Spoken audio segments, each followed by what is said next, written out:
నేను డాక్టర్ నాగేంద్ర. ఇవాళ మనం ఇంట్లోనే సులభంగా చేయగల జలుబు తగ్గించే అద్భుతమైన ఆయుర్వేద చిట్కాలు తెలుసుకుందాం. ప్రకృతిలోనే మన ఆరోగ్య రహస్యం ఉంది. దాన్ని మనం సరిగ్గా వాడుకుందాం.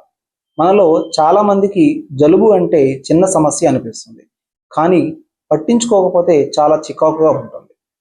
ఇప్పుడు వీటికి మొదటి చిట్కా: శొంఠి పొడి, మిరియాల పొడి సమానంగా కలిపి ఉంచుకొని 100 మిల్లీలీటర్ నీళ్లు మరిగేటప్పుడు 2 నుంచి 3 గ్రాములు ఈ చూర్ణాన్ని వేసి ఇంకొంచెం సేపు మరిగించి దించిన తర్వాత 5 గ్రాముల బెల్లం పొడి కలిపి కరిగిన తర్వాత గోరువెచ్చగా ఉన్నప్పుడు వడగట్టి తాగాలి.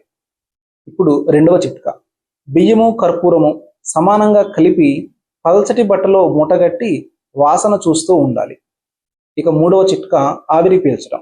వేడి నీటిలో 2 నుంచి 3 తులసి ఆకులు, కొంచెం అజ్వాయిన్ వేసి ఆ ఆవిరిని పీల్చండి. రోజుకు 2 సార్లు చేస్తే ముక్కు దిబ్బడ తగ్గి శ్వాస సులభంగా అవుతుంది. గోరువెచ్చని నీరు ఎక్కువగా తాగండి. రోజంతా 2 నుంచి 3 లీటర్లు గోరువెచ్చని నీరు తాగడం వల్ల శరీరంలోని వైరస్ టాక్సిన్లు బయటికి పోతాయి. విశ్రాంతి మరియు వేడి ఆహారం. జలుబు సమయంలో శరీరానికి విశ్రాంతి అవసరం, కాబట్టి సూప్, వేడి నీరు లాంటివి తాగండి.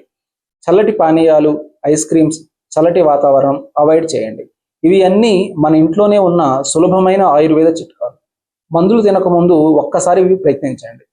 ప్రకృతిలోనే ఉంది మన ఆరోగ్య రహస్యం. ఇంకా ఇలాంటి ఆరోగ్య చిట్కాల కోసం ఫాలో అవ్వండి. Thank you.